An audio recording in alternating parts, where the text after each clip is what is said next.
ఫిరాయింపు ఎమ్మెల్యేల కేసు విచారణ ప్రారంభమైంది. స్పీకర్ ఛాంబర్లో విచారణ కొనసాగుతుంది. ఎమ్మెల్యే ప్రకాష్ గౌడ్ను విచారిస్తున్నారు సంజయ్ తరపు లాయర్లు.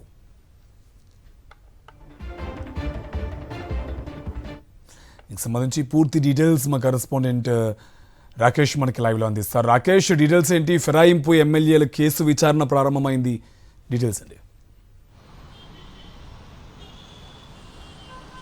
రెండవ రోజు ఫిరాయింపులు ఎమ్మెల్యే కేసును స్పీకర్ విచారిస్తున్నారు. మొదట ఎమ్మెల్యే ప్రకాష్ గౌడ్కు సంబంధించిన అంశాన్ని స్పీకర్ విచారిస్తున్నట్టుగా సమాచారం. ఏదైతే పిటిషన్దారు ఉన్నారో కల్వకుంట్ల సంజయ్ తరపు న్యాయవాదులు ప్రకాష్ గౌడ్ను విచారిస్తున్నారు. ముఖ్యంగా పార్టీ మారిన సమయంలో చేసిన కామెంట్స్ కానీ, ఆ తర్వాత పత్రికల్లో వచ్చిన పేపర్ క్లిప్పింగ్స్ కానీ, వీటన్నిటి ఆధారంగా కూడా మీరు పార్టీ మారాలంటూ రుజువు చేయడానికి తమ దగ్గర ఆధారాలు ఉన్నాయంటూ కూడా పిటిషనర్ తరపుకు సంబంధించిన న్యాయవాదులందరూ కూడా వాదించినట్టుగా సమాచారం. అయితే ఈ వాదనకు సంబంధించి ప్రకాష్ గౌడ్ ఏకీభవించట్లేదని సమాచారం.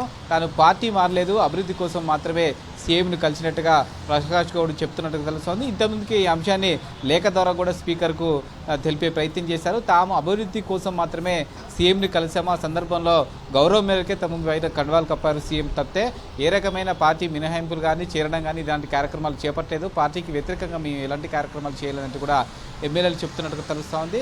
గంటసేపు ప్రకాష్ గౌడ్కు సంబంధించిన క్రాస్ ఎగ్జామినేషన్ జరుగుతుంది. ఆ తర్వాత సంబంధించి చేవెళ్ళ ఎమ్మెల్యే కాళ యాదవ్కి సంబంధించి కూడా క్రాస్ ఎగ్జామినేషన్ జరుగుతుంది. దానికి సంబంధించి పిటిషనర్ ఎమ్మెల్యే చింతా ప్రభాకర్కు సంబంధించిన అడ్వకేట్లు కాళ యాదయ్యను ప్రశ్నిస్తారు. ఆ తర్వాత బండ్లకిషన్మోహన్ రెడ్డి, ఆ తర్వాత మైపాల్ రెడ్డి, ఇలా ఈ నలుగురు ఎమ్మెల్యేలు కూడా ఈరోజు క్రాస్ ఎగ్జామినేషన్ను ఎదుర్కోబోతున్నారు. పిటిషన్ తరపుకు సంబంధించిన నలుగురు అడ్వకేట్లు ఈ ఎమ్మెల్యేలను కూడా క్రాస్ ఎగ్జామినేషన్ చేసి ఒక నివేదికను తయారు చేస్తారు.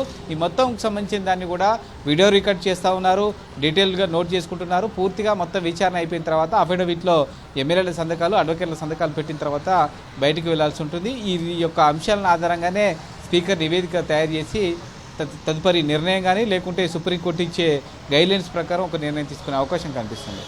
Right, thank you Rakesh.